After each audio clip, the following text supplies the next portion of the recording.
diezmo de lo mejor del botín. ¿Verdad los hijos de Leví que reciben el oficio de sacerdote tienen mandamiento en la ley de recoger el diezmo del pueblo, es decir, de sus hermanos, aunque estos son descendientes de Abraham? Amén. Padre, en el nombre de Jesús te rogamos, Señor, añade bendición a tu palabra, Señor.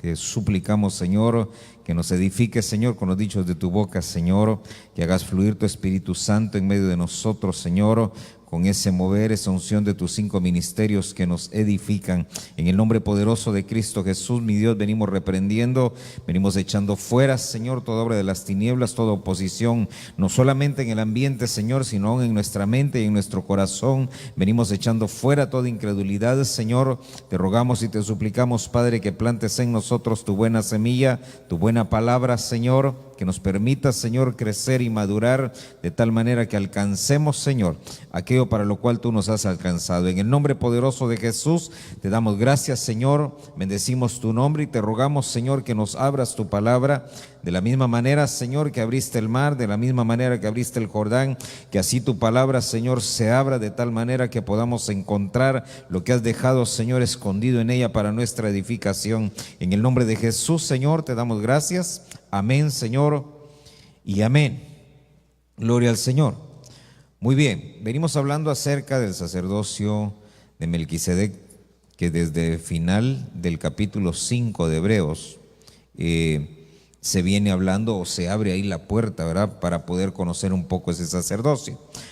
Y en el capítulo 7 hablábamos el día viernes acerca de cómo, déjeme volver aquí, acerca de los sacrificios, de cómo había sacrificios imperfectos y de cómo el único sacrificio de Cristo ahora sirve para una perpetuidad o una eternidad, como dice la Escritura. Ya no es necesario ofrecer más corderos ni machos cabríos. Y en el verso 4 nos encontramos ahora cuando habla y dice: considerad o mirad, dice, la grandeza de este a quien Abraham, el patriarca. Y me quiero detener ahí en esa palabra grandeza.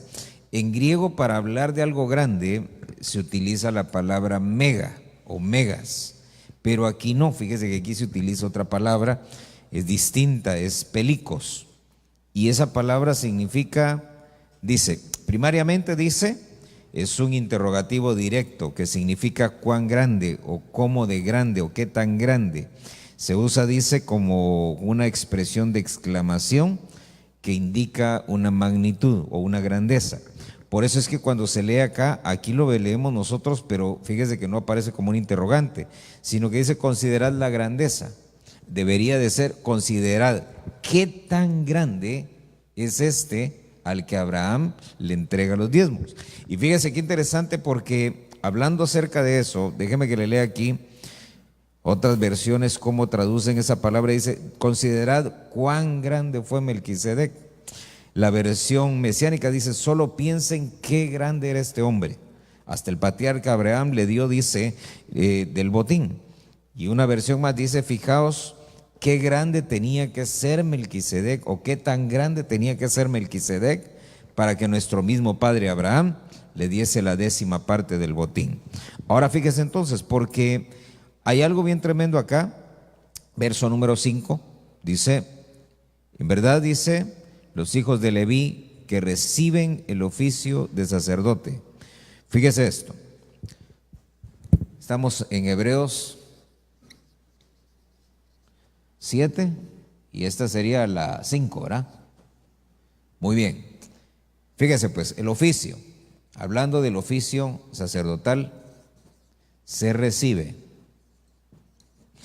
Es decir, no se arrebata, es decir, que no se consigue a través de un sorteo, no se consigue de otra manera, sino solamente que a uno se lo entreguen. Por eso dice, ellos lo reciben, alguien se los tiene que conferir. Por esa razón, fíjese que también los ministerios son de la misma manera. Un ministerio se recibe, aunque uno lo anhele, aunque uno lo quiera, pero si a uno no le otorgaron eso, o si a uno no se lo confirieron, por mucho que uno lo desee, no va a llegar. Ahora mire entonces, porque dice que ellos reciben ese oficio, es algo que se les confiere, es algo que se les entrega, Y aquí tendríamos nosotros que hacer algunas preguntas acerca de este Melquisedec. Por lo mismo que dice ahí, considera, dice, qué tan grande tenía que ser.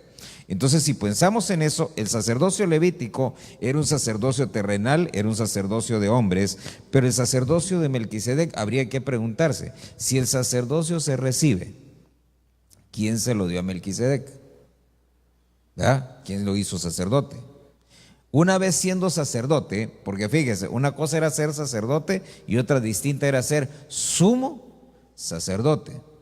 Entonces, ahí en el Antiguo Testamento, si usted se recuerda en Génesis, aparece Melquisedec y solo le llaman sacerdote, pero cuando ya empieza a hablar de él, aquí en la carta a los Hebreos, ya le llama sumo sacerdote. Entonces la segunda pregunta sería, primero, ¿quién lo hizo sacerdote? Segundo, ¿quién lo ascendió y lo convirtió en sumo sacerdote? Otra pregunta que tendríamos que hacer, ¿en qué lugar, verdad? ¿Cuál es el lugar de su oficio? Porque el sacerdocio levítico era para Israel y en medio del desierto fue donde nació.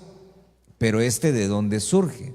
¿Para quiénes oficia? ¿Por cuánto tiempo? ¿Cuál es su sede? Entonces son muchas preguntas que no las vamos a contestar ahorita, pero se las dejo ahí para que usted no pueda dormir hoy en la noche, ¿verdad? Que vaya y medite un poco. A donde quiero llevarlo es a lo siguiente. Miren el verso número 6. Porque dentro de los aspectos que no hemos tocado, que solo lo mencionamos, es acerca de la genealogía, porque al principio del capítulo 6 dice que él no tiene, dice, genealogía, es sin genealogía. Y algo de eso habíamos comentado. Mira el verso 6, dice, pero aquel cuya genealogía no viene de ellos, recibió, dice, el diezmo de Abraham y bendijo al que tenía las promesas. Entonces, mire, dos aspectos. Uno, primero leímos allá al principio que dice que él no tiene genealogía, pero ahora dice que tiene una genealogía, nada más que esa genealogía no viene de ellos. ¿De quiénes ellos? ¿De quiénes acaba de hablar en los versos anteriores? Está hablando del sacerdocio levítico. Entonces mire lo que está diciendo. Dice, él trae una línea, pero esa línea, dice, no es levítica, no es terrenal. Por esa razón es que dice allá, y fíjese que esa palabra cuando se habla de genealogía dice, es reconocer las generaciones o es contar, dice, las generaciones de alguien. Y entonces me llama la atención porque la palabra que se utiliza ahí al principio del capítulo 7, cuando dice que no tiene genealogía, fíjese que la traducción literal sería uno que no fue inscrito al nacer. Uno que no fue inscrito al nacer. Y me llamó la atención, ¿por qué razón? Porque es probable que Melquisedec sí tenga una genealogía, pero no terrenal.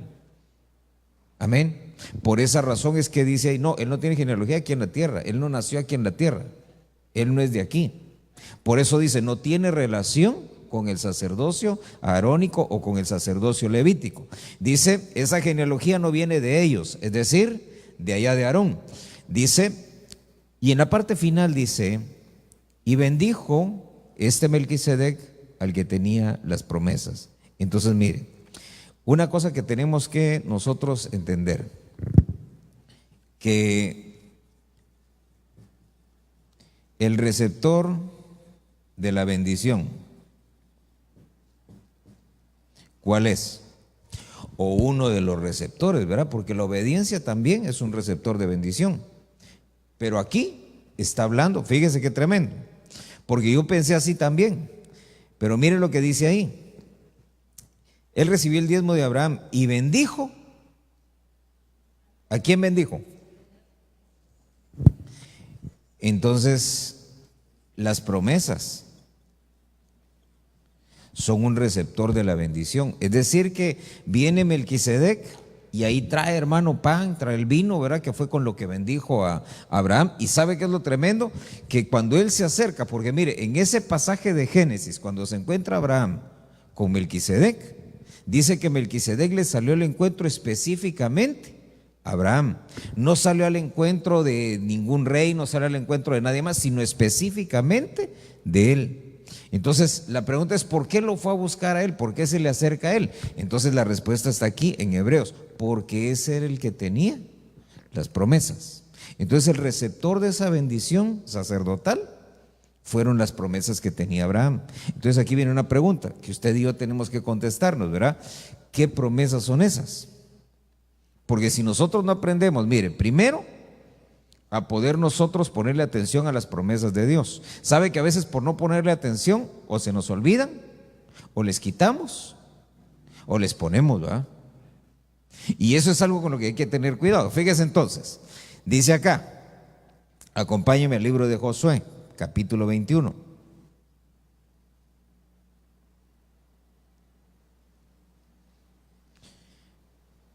Verso 45. Entonces, mire, el receptor de la bendición son las promesas. Hay 4 cosas acerca de las promesas que usted y yo tenemos que ejercitarnos. Fíjese la primera de ellas.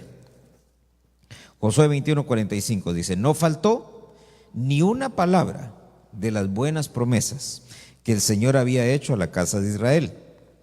¿Qué dice al final? Todas se cumplieron. Fíjese pues. Es decir, que las promesas que ellos recibieron allí en la casa de Israel, en medio del desierto, viene Josué y llega un momento en el que hacen el recuento y dicen: no, pues todas las buenas promesas que el Señor hizo a la casa de Israel, todas ellas se cumplieron. Entonces, lo primero que nosotros necesitamos es tener memoria de las promesas. Una promesa va a ser válida que uno la reclame solamente si tiene memoria de ella. Si uno no se recuerda de qué fue lo que le prometieron, no puede uno reclamar nada.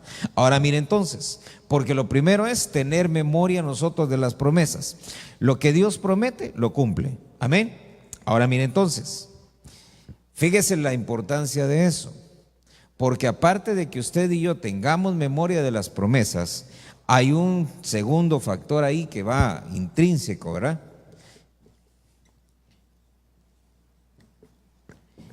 Hay que hacer un recuento de las promesas. Por eso dice ahí en el libro de Josué, ¿verdad? Todas y cada una, dice, de las buenas promesas, todas se cumplieron. Entonces, memoria es que usted se recuerde qué dice la promesa. Recuento es que usted sepa cuántas promesas son, cuántas se le han cumplido, cuántas falta que se cumplan y cuántas van a la mitad. Amén. ¿Por qué razón? Porque mire, a veces nosotros venimos y a veces le reclamamos al Señor, ¿verdad? Con educación, pero a veces, ¿verdad? Señor, tus promesas. Y el Señor a veces dice: pero si ya te las cumplí casi todas. Señor, ni cuenta me he dado. Sí, porque ni te acuerdas de qué es lo que te prometí, ¿verdad? A veces: Señor, tú me prometiste, Señor. Y mira, hay unas cosas, ahí las vamos a ver más adelante. Pero hay promesas que están condicionadas. Amén. Entonces viene el Señor y promete algo, pero te pide algo también, ¿sí? Y no podemos nosotros obviar ese requisito, porque entonces, hermano, no se va a cumplir. Fíjese entonces, tiene segunda carta a los Corintios, capítulo 1.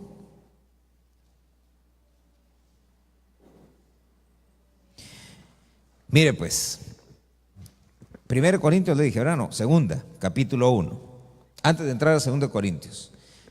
¿Cuándo llegan las promesas de Dios? Fíjese, ¿en qué momento llegan las promesas de Dios? Generalmente las promesas Dios las hace en un momento traumático de nuestra vida.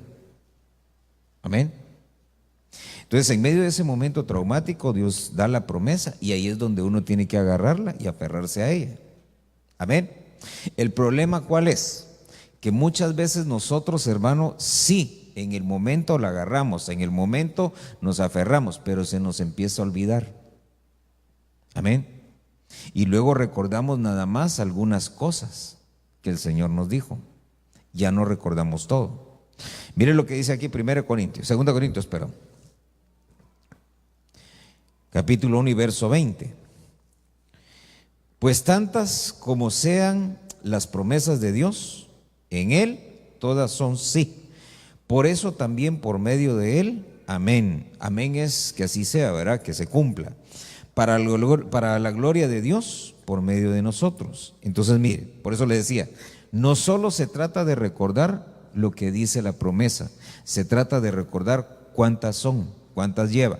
Entonces, mire, hay promesas que están en la Biblia y que son para todos nosotros, y hay promesas que son personales. Por ejemplo, si usted viene y el Señor le promete que lo va a sanar, esa promesa ¿para quién es? Es para usted, ¿verdad? Porque el que está sano no necesita una promesa de ese tipo. Entonces viene usted, clama al Señor y el Señor le contesta y le dice, sí, te voy a sanar, y le promete que lo va a sanar. Pero entonces hay que recordar cada una de las palabras. Por eso al pueblo de Israel le dice, si tú me sirves, si tú me obedeces, si tú guardas mi palabra, entonces yo te voy a entregar la tierra, te voy a introducir en esa tierra, vas a vencer a todos, vas a conquistar la tierra. Pero ¿cuál era la condicionante? Que guardara toda la palabra, que cumpliera con la palabra. El pueblo no lo hace y entonces usted ve que hay una generación que se queda allá afuera en el desierto. Entonces mire, 2 Corintios capítulo 7.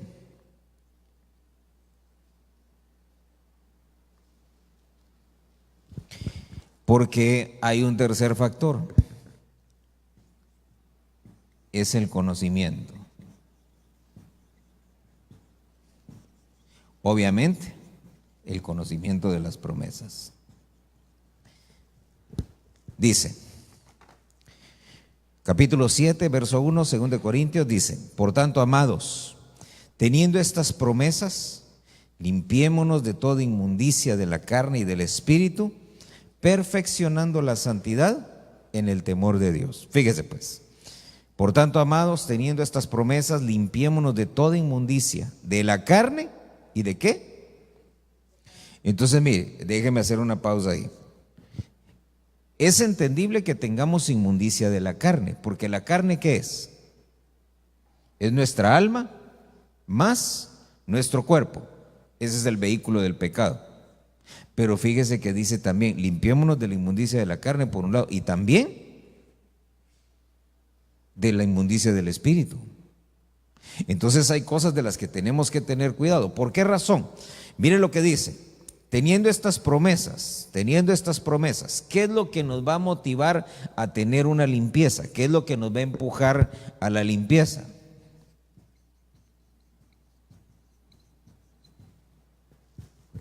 El conocimiento de las promesas. Ahorita lo voy a explicar. Dice, teniendo estas promesas, limpiémonos entonces de esa inmundicia de la carne y de espíritu y perfeccionemos la santidad. Entonces, mire, hay que recordar las promesas, hay que contarlas, hay que conocerlas. Entonces, la pregunta ahorita de ahí, de esencia, es, si el capítulo 7, versículo 1, mire cómo empieza, dice, por tanto, recordando estas promesas, así dice, ¿verdad? Sí, por tanto, amados, dice, teniendo estas promesas, la pregunta es, ¿cuáles promesas?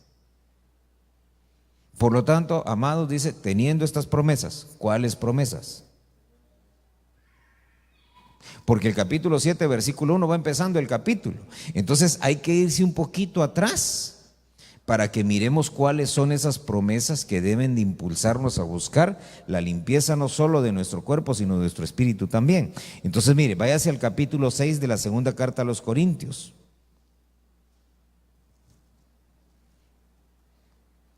Capítulo 6, verso 16. Porque hay ahí, fíjese, hay 7 promesas ahí, que esas son de las que está hablando en el versículo 1 del capítulo 7. Dice, ¿qué acuerdo tiene el templo de Dios con los ídolos? Porque nosotros somos el templo del Dios vivo. Como Dios dijo, habitaré, fíjese pues, habitaré en ellos, andaré entre ellos, seré su Dios, ellos serán mi pueblo. Por tanto, salid de en medio de ellos y apartaos, dice el Señor, y no toquéis lo inmundo. Y siguen las promesas.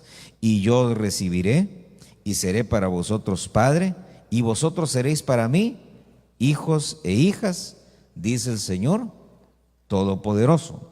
Entonces, mire, hay 7 promesas ahí en esos 3 versículos que son de los que habla el capítulo 7. Quiero que me acompañen a la primera carta de Juan. Vamos a tratar de ver así rapidito esas 7. La primera de ellas dice, como Dios dijo, ¿qué dijo? Habitaré en ellos. Entonces dice primera carta de Juan, capítulo 3 y verso 24. Entonces dicen las promesas. La primera es habitar en nosotros. Ya tiene primera carta de Juan, dice, el que guarda sus mandamientos permanece en él y Dios en él. Y en esto sabemos que él permanece ¿en dónde? En nosotros, por el Espíritu que nos ha dado. Entonces mire, la primera promesa que es habitar en nosotros, dice, la evidencia es que tenemos su Espíritu. La segunda promesa, dice, Evangelio de Juan, capítulo 1, y verso número 14. Mire la segunda, dice, andar entre nosotros.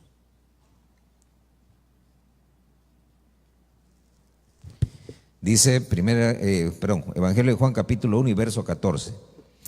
Y el Verbo se hizo carne, ¿y qué dice? Habitó entre nosotros. Vimos su gloria, gloria como del unigénito del Padre, lleno de gracia y de verdad. Entonces mire, esta primera promesa es nuestra salvación. La segunda dice, andaré entre ellos. Entonces, esto ya es la congregación. La salvación, hermano, es personal, cada uno con Dios. Pero el congregarse, el reunirse, el pertenecer a algo, y por eso dice, andaré entre ellos. ¿Qué fue lo que sucedió cuando el Señor, hermano, ya viene, nace y empieza a desarrollar su ministerio? Dice que empezó a reunir a sus discípulos y la gente se congregaba y se reunía, dice, alrededor de él. Por eso dice la promesa esa, andaré entre ellos. ¿Por qué razón nosotros nos congregamos? Fíjese que no debe de ser ni por cumplir con Dios, sino que debe de ser porque hay en nosotros, oiga eso, hay en nosotros el sentir que hubo también en aquellos que empezaron a ver el ministerio del Señor Jesucristo, que dice que ellos lo veían y lo seguían. Si usted se recuerda, hay un pasaje donde dice que lo siguieron, hermano, todo como por 2 o 3 días y no llevaban ni para comer. Y por 2 o 3 días lo seguían, y donde él se detenía a predicar, dice que ahí la gente se sentaba, hermano, y lo empezaban a escuchar. Anduvo entre nosotros. Por eso dice el Evangelio de Juan, dice ahí, el Verbo se hizo carne, habitó entre nosotros, vimos su gloria. Y el propósito de congregarnos es ese, que podamos ver su gloria, que podamos ver, hermano, su manifestación. Ya la vimos en nosotros. ¿Dónde? En la salvación. Ahora, ¿dónde la queremos ver? En medio de nosotros. Amén. ¿Por qué razón? Porque, hermanos, si no tenemos la presencia de Dios entre nosotros, ¿quién va a creer que somos un cuerpo? ¿Quién va a creer que somos uno en el Espíritu de Dios? Por eso dice, donde 2 o 3 se reúnan en mi nombre, ¿qué dice? Ahí va a estar. Pero sabe que, digo yo, si el Señor se reúne donde 2 o 3 están, ¿por qué a veces, hermano, como que no se percibe? ¿Sí o no? ¿Qué es lo que falla? Y es que de pronto nosotros, mire, no estamos conscientes de esas promesas. Recuérdense que, ¿por qué estamos viendo las promesas? Porque dice que conocer esas promesas va a hacer que a nosotros venga una motivación, un deseo de ser limpios ¿de qué? De nuestra carne y también de nuestro espíritu. Esa limpieza de carne y de espíritu, ¿qué es lo que va a propiciar? Que el Espíritu de Dios se mueva con fluidez. Amén. ¿Por qué razón? Porque la inmundicia y la suciedad, mire, yo no sé si alguna vez a usted se le ha tapado un desagüe en su casa, pero hermano, mire, esa es la cosa más terrible que puede haber. Sí, porque hermano, ¿dónde? Dice, sabe que los desagües, hermano, tienen la característica especial de no estar a la vista. Y entonces dice alguien, se tapó, sí, pero ¿en dónde se tapó? Y entonces empiezan a meter una sonda, ¿verdad? Y van y meten y dicen, no, hay que traer la otra porque esta ya se acabó y no llegamos a donde está el tapón. Y lo mismo sucede a veces en nuestra vida interior. Sabe que a veces traemos unos tapones ahí bien terribles. ¿Por qué razón? Porque traemos los pecados, hermano, bien ocultos, bien escondidos. Nadie supo, hermano, nadie vio, nadie se enteró, pero el Señor dice que todo lo ve. Entonces mire, tercera promesa, 1 Corintios capítulo 6.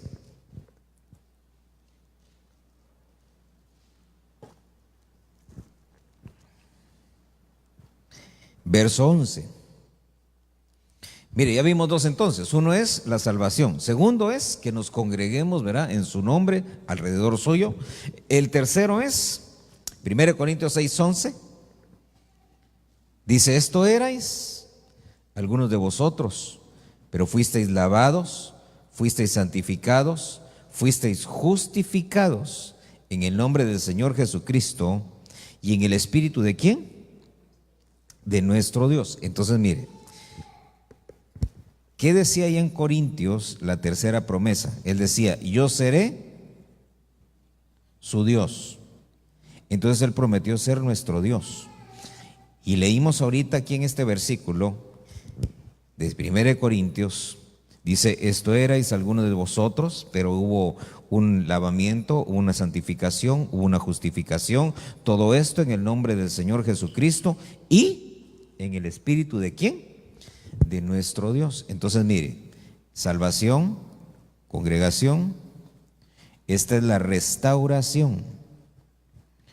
Porque mire, el Señor nos limpia, nos salva, nos lleva, hermano, por ese camino de santidad, pero tiene que haber una restauración. Por eso dice en el libro de los Hechos, capítulo 3, creo que es 3:19, por ahí, dice que tiene que venir de parte del Señor tiempos de restauración de todas las cosas. Entonces las cosas tienen que ser restauradas. ¿Por qué razón? ¿Por qué va a restaurar uno algo? Por ejemplo, un vehículo nuevo, usted compra un vehículo nuevo, necesitará ser restaurado. Viene 0 millas, está íntegro, pero si usted tiene un su carrito de allá de 1940 y si no mucho lo cuida, ¿cómo va a estar? Ese no necesita solo restauración, ¿verdad? Necesita resurrección.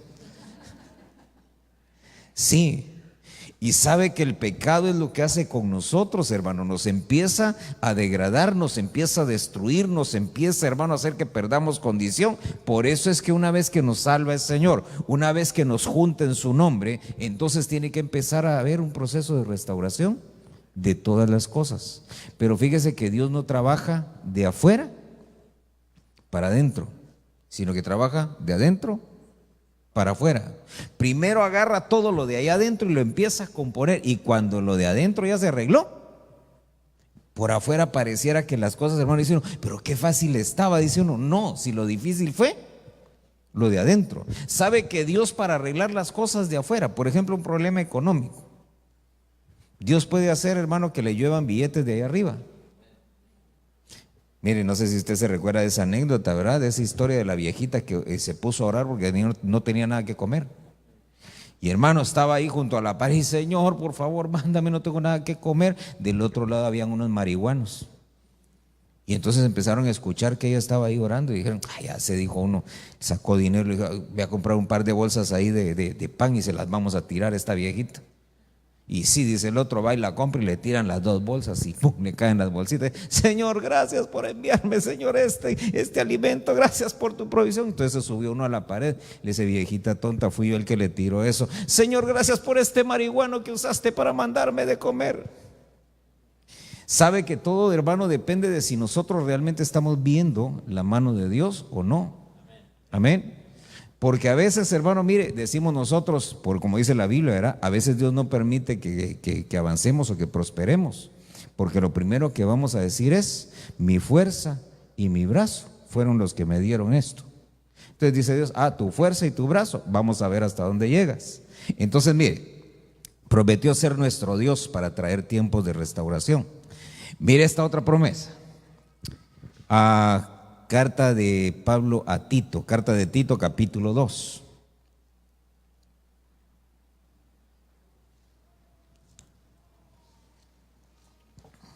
Verso número 13.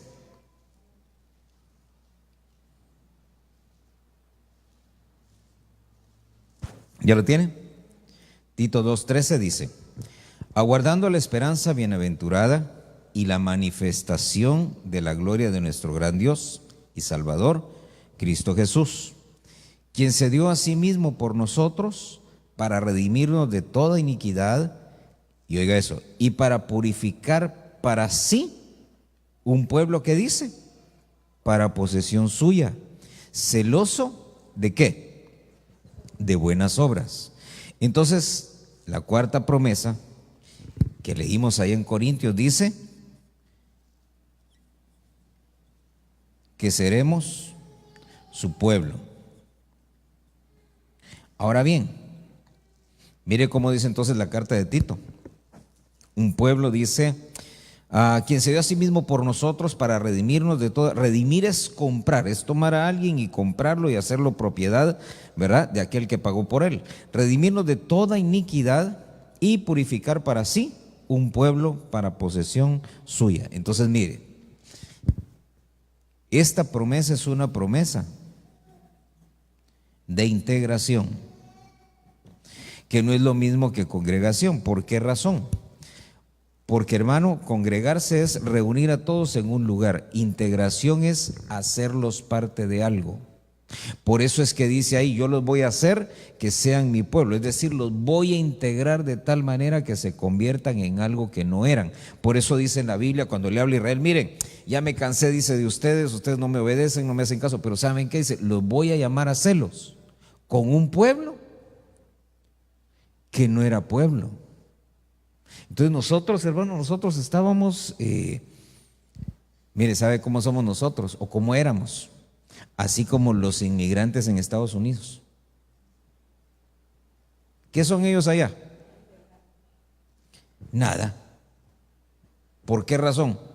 Porque, hermano, si son chinos, japoneses, italianos, cubanos, colombianos, lo que sea, allá solo caben en una categoría. ¿Qué son? Inmigrantes, o en el peor de los casos, ¿verdad?, ilegales. Esas son las categorías. Allá no les importa cuál fue la nacionalidad, ahí lo que les interesa nada más es, ok, entraste legalmente, pero eres inmigrante, es decir, que no eres de aquí. Y entonces racismo, ¿verdad? Y si entró ilegalmente, como dicen allá, wetback, peor todavía, ¿verdad?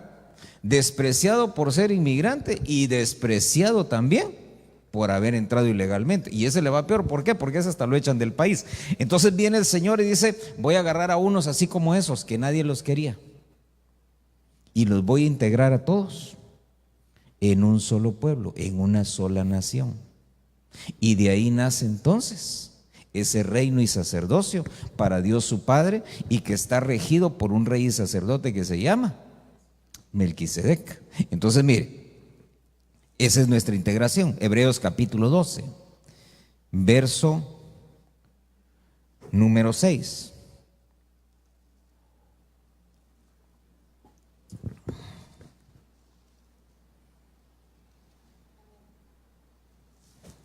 ¿Ya lo tiene? Dice, porque el Señor al que ama, disciplina. Esa es la parte bonita, ¿verdad? Mire la parte difícil. ¿Azota a quién? Se recuerda que había una promesa también que la leímos allá, que decía,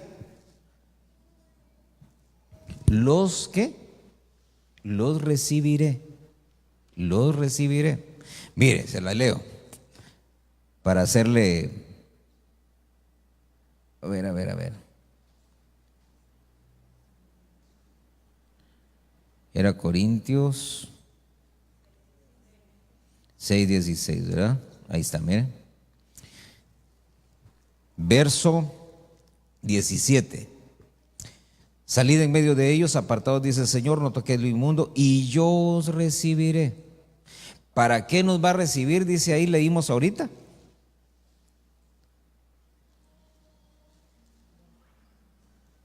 Esto es lo tremendo, ¿verdad? 12:6 de Hebreos. El Señor al que ama la disciplina y azota a todo el que recibe por hijo. Entonces, mire,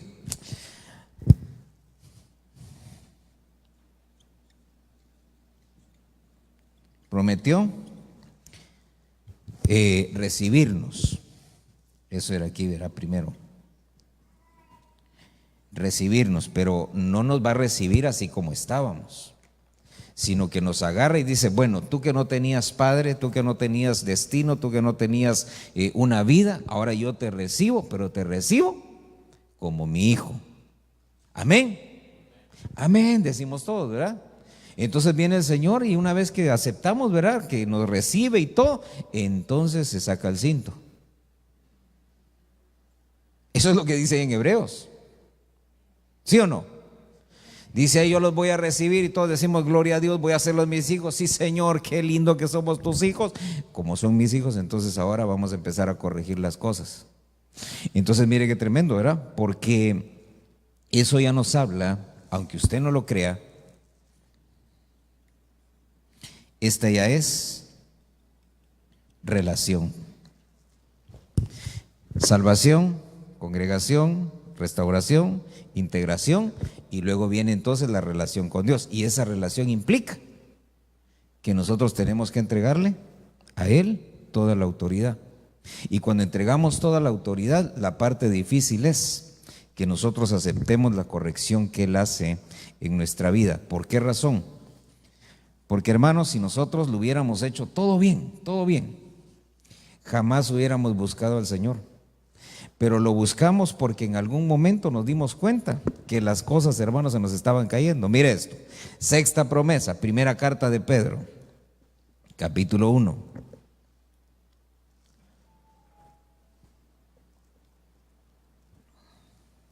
Verso 17.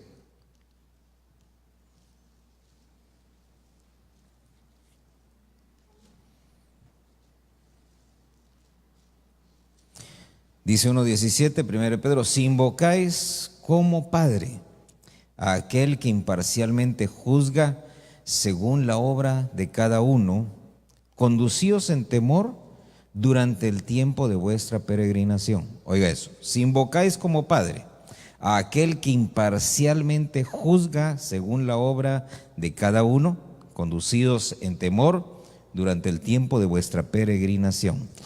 Entonces, ¿qué es lo que dice ya? 6:16 de Corintios que leímos. Dice que Él prometió ser nuestro Padre. Amén.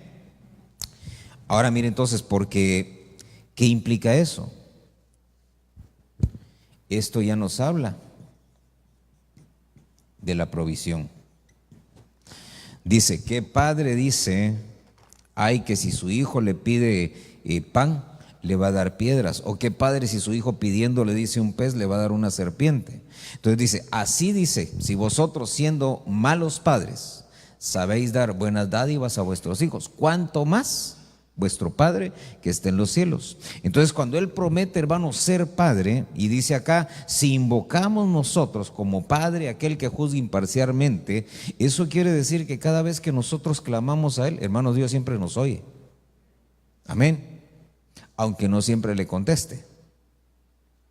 ¿Sí estamos claros, verdad? Dios siempre oye. El asunto es, ¿por qué razón, hermano, a veces guarda silencio?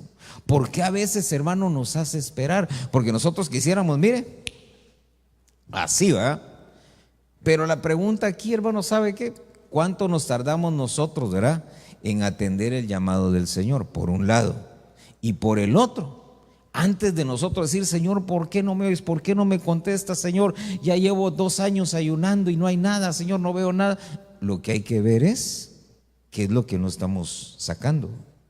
Mire, generalmente los tratos de Dios son para sacar algo de nosotros. ¿Sí? Los tratos rara vez van a ser para introducir algo, porque lo que Dios quería poner en nosotros ya está ahí. Dice que juntamente con Cristo y con su Espíritu ya hemos recibido todo. Entonces, ¿qué es lo que hace falta? Que esas cosas que Dios ha depositado en nosotros, mire, empiecen a activarse. Pero no se activan, ¿por qué? Pues traemos tapada la cañería, ¿eh? Traemos un montón de suciedad todavía.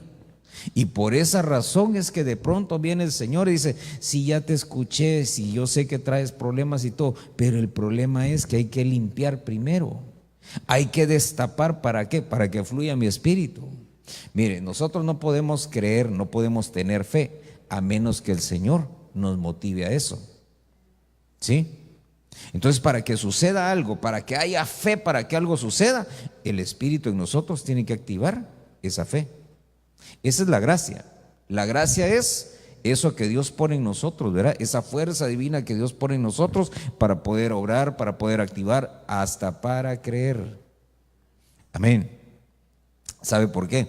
Porque si la fe naciera de nosotros, no dice la Biblia que no es por algo que nosotros hayamos hecho, dice, porque de lo contrario sería por obras la salvación, sino que todo lo hace el Señor. Entonces mire, si nosotros tenemos un Padre ahí arriba que tiene cuidado de nosotros, hermano, en todo, ¿por qué a veces nos hacen falta cosas? La pregunta sería, ¿si realmente nos faltan? ¿O es que no tenemos todo lo que queremos y no estamos valorando todo lo que necesitamos? Amén. Por eso, mire, tener un Padre allá arriba es algo tan bonito. ¿Sabe por qué? Porque no deja que uno se muera de hambre. ¿Se recuerda de Elías? Algunos dicen, hermano, que los cuervos eran una tribu de árabes y todo, pero no, yo creo que sí eran cuervos de veras. Sí, hermano. ¿Sabe por qué? Porque si había crisis económica y no había comida en ningún lado, ¿de dónde iban a sacar esos para comer?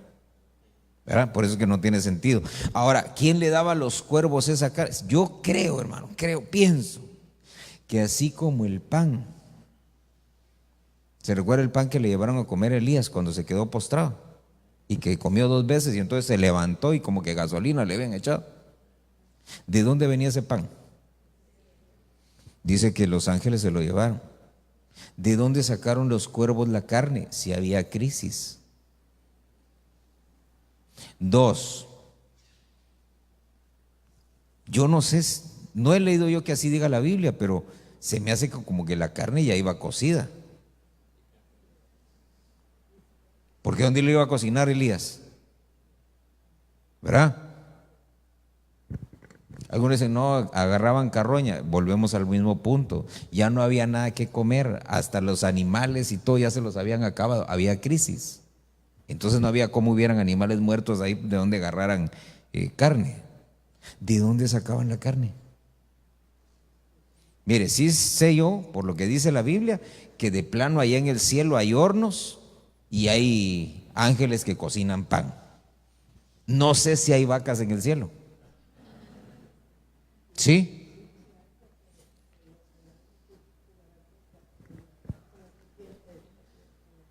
Pero eso es en el reino milenial, eso es aquí en la tierra. Pero allá, hermano, o sea, no hay evidencia de que hayan vacas, pero yo sospecho que algo parecido tiene que haber. ¿De dónde sacaban la carne de los cuervos? ¿Cómo el Señor les ponía? A menos que se la fueran a robar ahí al rey, ¿verdad? Porque los reyes siempre tenían. Amén. Mire entonces, primera carta de Juan. Entonces, esa promesa de que Él iba a ser nuestro Padre era una promesa de que íbamos a tener seguridad, de que íbamos a tener cuidados, de que íbamos a tener provisión. Amén. Mire entonces, primera carta de Juan, capítulo 3, verso 1. Dice, mirad cuán gran amor nos ha otorgado el Padre, para que seamos hechos, dice una versión, otra dice, para que seamos llamados hijos de Dios. Y eso somos. Por eso el mundo no nos conoce. ¿Por qué razón? Porque no le conoció a Él. Entonces la séptima promesa que aparece ahí es que Él dijo, y ellos van a ser, ¿qué dice? Seremos sus hijos. Entonces, ¿qué significa eso? Ya vimos que empezamos, hermano, por la salvación. Cómo el Señor empieza a reunirnos de Egipto, llamé a mi hijo, vienen tiempos de restauración, nos integran en un solo cuerpo, nos integran como un pueblo del Señor, establece Dios una relación con nosotros, se manifiesta Él con una paternidad para que no nos falte nada y ahora entonces nos dice, van a ser entonces para mí hijos. Eso nos habla de algo bien tremendo que todos nosotros deberíamos de tener puesto nuestra mirada en eso. La glorificación.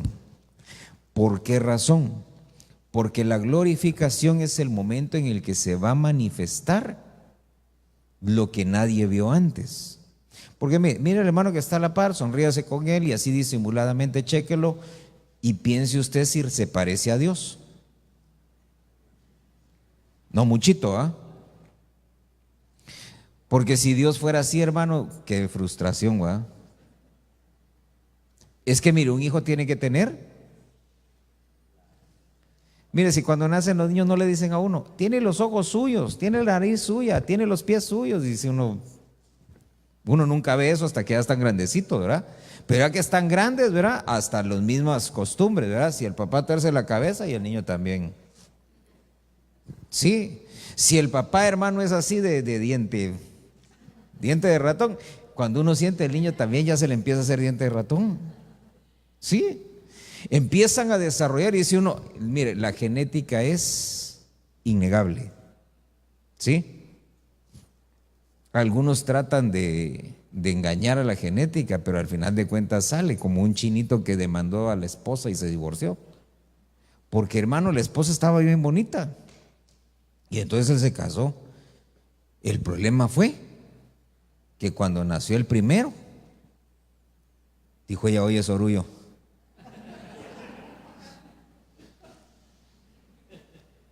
el hermano vio el niño y dijo, ¿de dónde salió esto?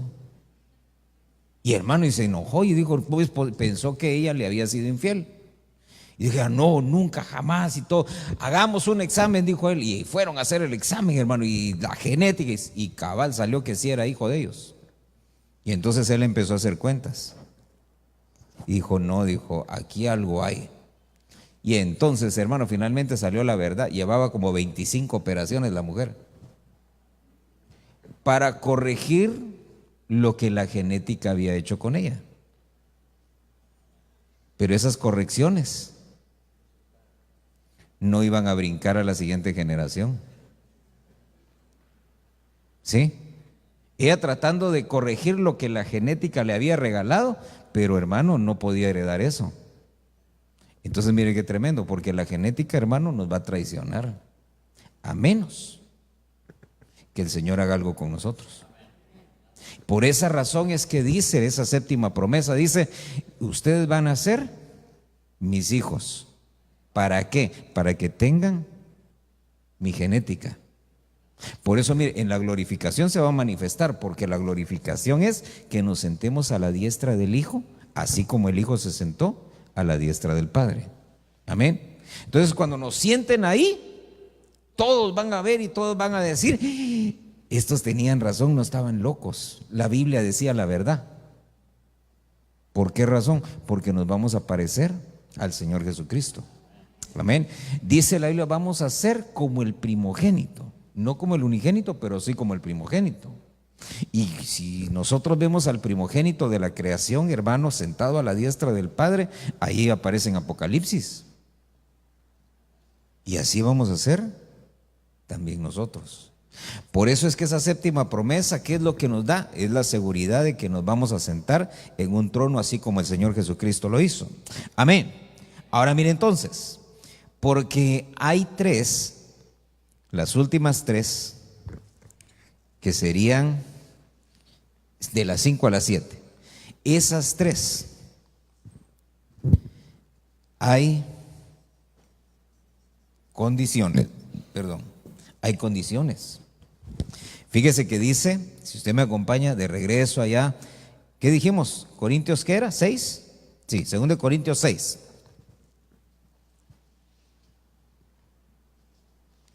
Verso 17.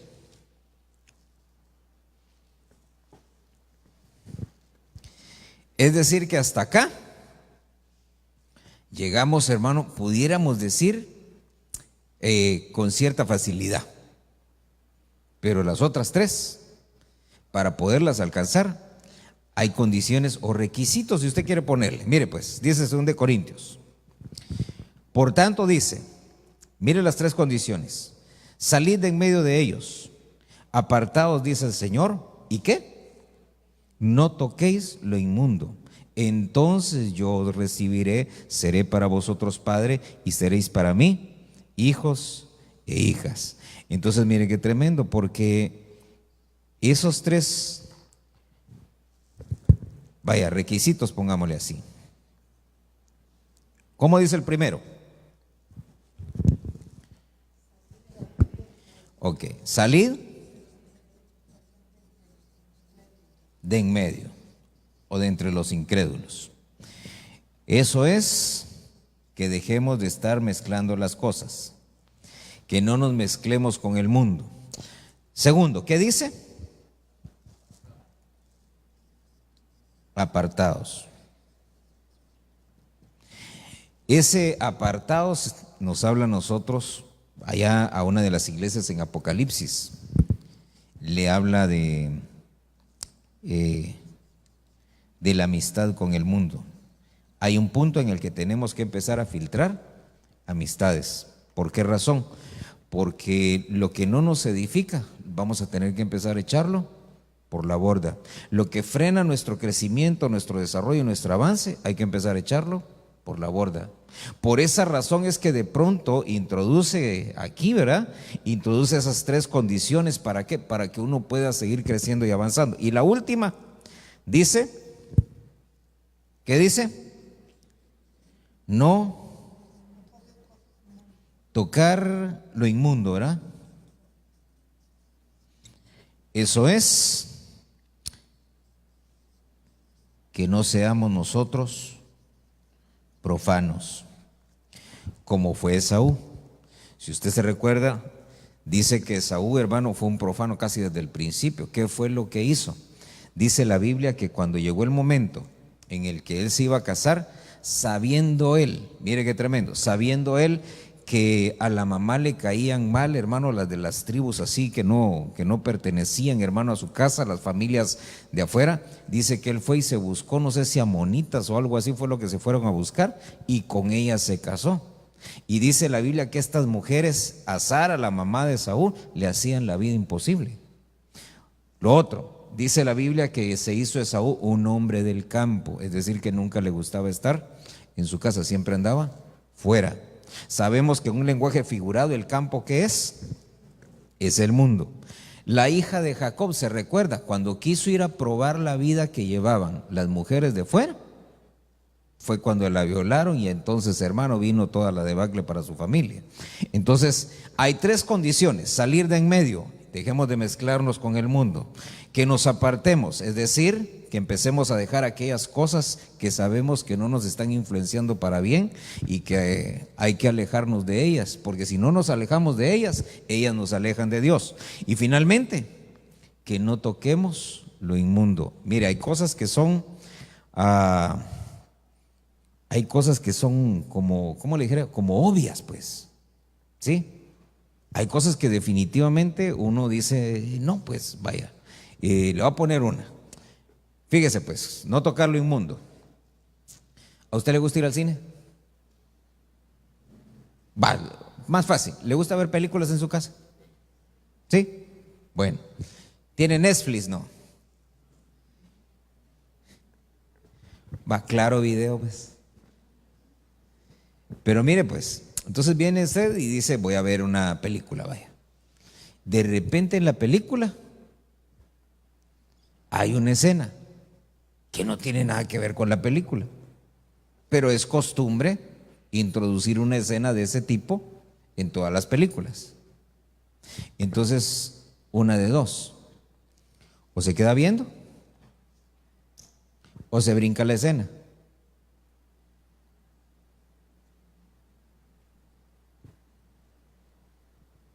¿Qué hace?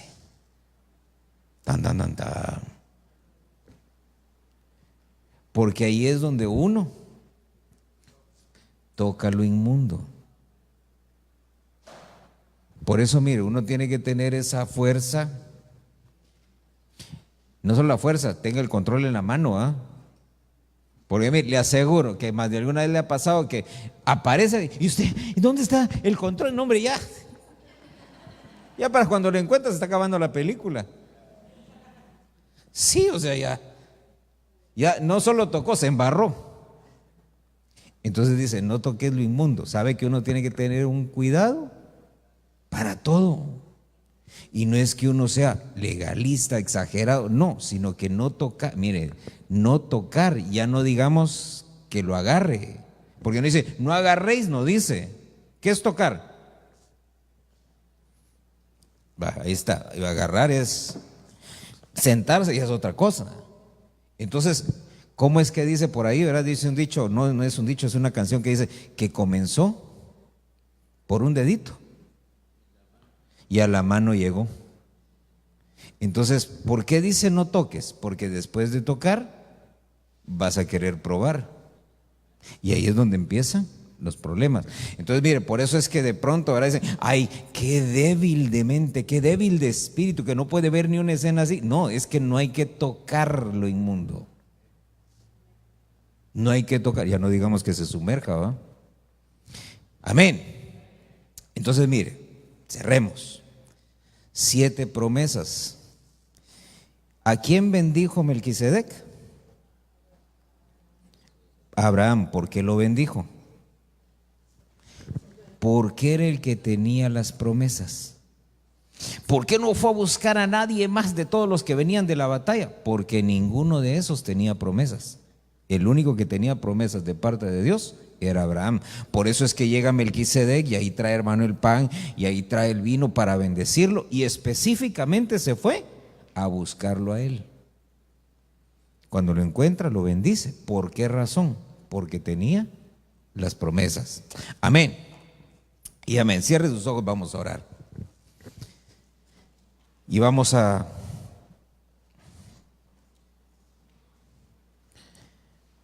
prepararnos para participar de la mesa del Señor.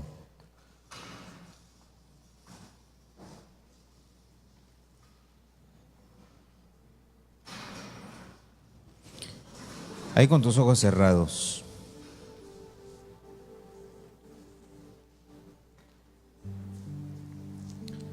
Meditando en tu corazón, dice la palabra del Señor que antes de participar nosotros del pan y del vino, dice, escudriñese cada uno a sí mismo y después coma del pan y beba de la copa.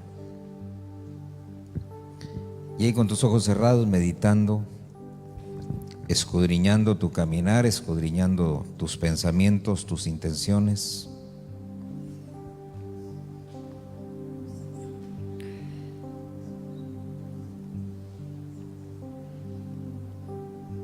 Meditando, y como dice la Escritura,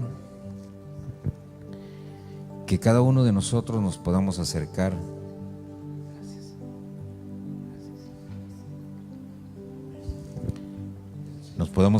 delante del Señor, confesar nuestros pecados.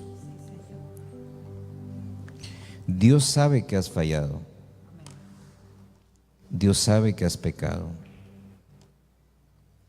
pero Él ha establecido que como requisito para que pueda ser limpiado, que pueda ser purificado, Él establece como requisito un arrepentimiento, establece como requisito un cambio en nuestra mente,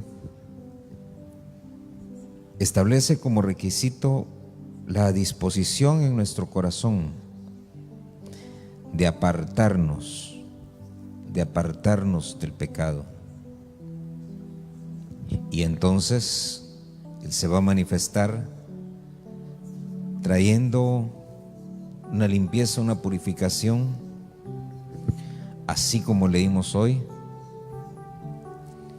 la purificación de nuestros pecados, la purificación de nuestro cuerpo, esa purificación de nuestro espíritu incluso. Hay pecados, iniquidades que se han infiltrado tan adentro de nuestro ser, de nuestra mente, de nuestro corazón, que han ido a contaminar incluso nuestro espíritu. Y dice la palabra que nuestro espíritu es el que siempre está dispuesto, pero no siempre puede estar en comunión con Dios a causa de la suciedad, a causa de la inmundicia. Es por eso que necesitamos ser purificados en nuestro espíritu de toda inmundicia que haya podido contaminarnos. Y ahí, meditando en tu corazón, confiesa delante del Señor tus pecados. Él ya los conoce, pero quiere que tú los reconozcas, que tú los confieses y que te comprometas delante de Él a hacer todo tu esfuerzo por apartarte del pecado. Y esa disposición Dios la va a ver y Él te va a dar las fuerzas. Él te va a dar las fuerzas para que puedas alejarte, que puedas apartarte, que puedas decirle no al pecado. Pon el pan en tu mano derecha. Ese pan representa el cuerpo del Señor Jesús, que fue puesto en la cruz del Calvario para sustituirnos a nosotros. Nosotros merecíamos morir a causa de nuestro pecado, merecíamos el castigo que Él llevó.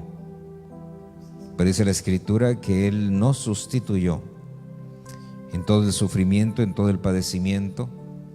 Nos sustituyó en la cruz tomando nuestro lugar. Cada clavo que fue puesto en sus manos, en sus pies, era un castigo que nosotros merecíamos. Merecíamos ser clavados en la maldición de nuestros pecados, pero Él tomó nuestro lugar. Todo para que pudiéramos nosotros alcanzar las promesas, que pudiéramos participar de esas promesas. Promesas de salvarnos, de reunirnos alrededor suyo, de hacernos un pueblo para Él.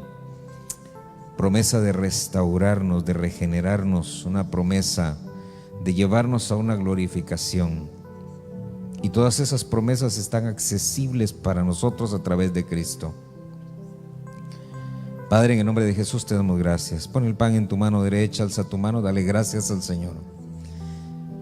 Gracias, Señor, porque tu Hijo Jesús tomó nuestro lugar.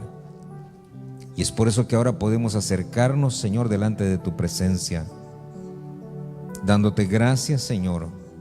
Dándote gracias, Señor, por ese sacrificio, dándote gracias por ese milagro de la sustitución.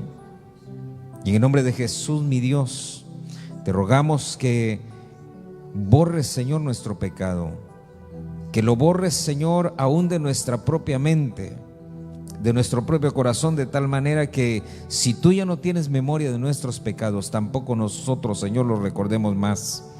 Que los lancemos al olvido, Señor, de tal manera que el acusador no tenga elementos, Señor, para venir, Señor, a acusarnos. En el nombre de Jesús, te suplicamos, Señor, que cada pecado, que cada iniquidad, cada transgresión sean molidos, sean destruidos, Señor.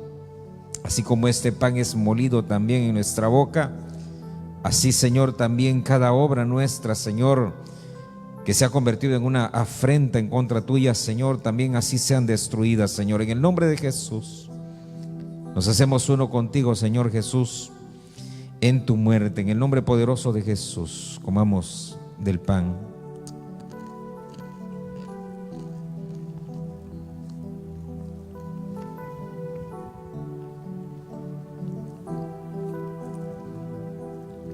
Pon la copa en tu mano derecha.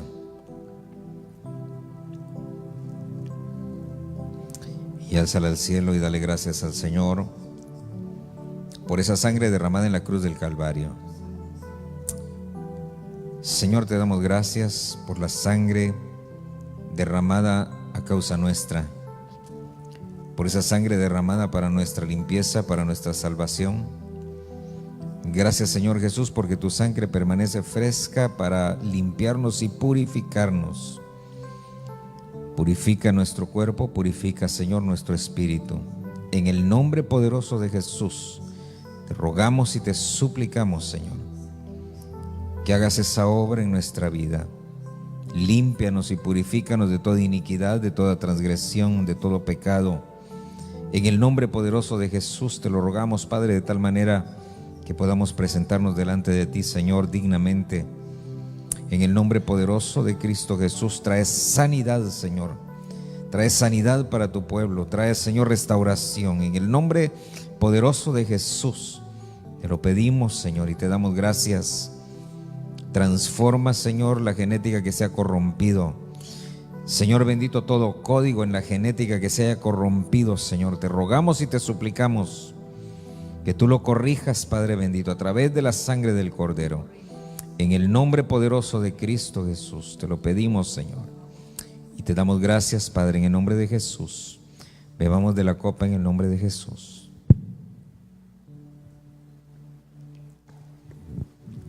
Con tus ojos cerrados, ponte de pie y vamos a entonar un canto al Señor. A tus pies arde mi corazón, a tus pies entrego lo que soy. Es el lugar de mi seguridad, donde nadie me puede señalar. Me perdonaste,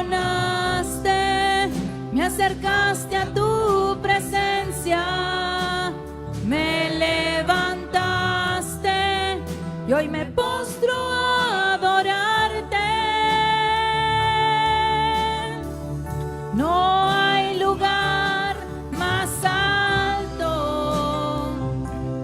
más grande que estar a tus pies, que estar a tus pies. No hay lugar más alto, más grande que estar a tus pies, que estar a tus pies. Y aquí permaneceré,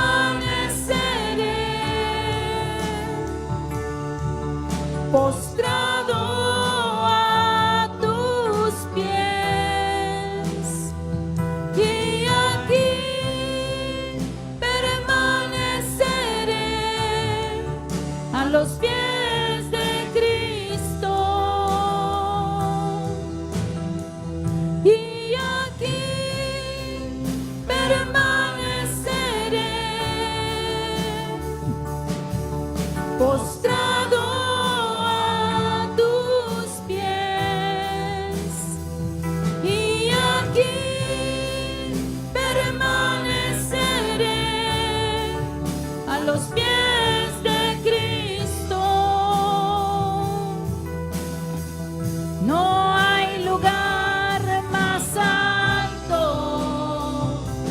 más grande que estar a tus pies, que estar a tus pies. No hay lugar más alto, más grande que estar a tus pies, que estar a tus pies. No hay lugar más alto, más grande que estar a tus pies, que estar a tus pies. Gracias te damos, Señor. Gracias por tu bendición. Gracias, Padre bendito, porque tú provees, Señor, a nuestra vida todo lo que hace falta, Señor.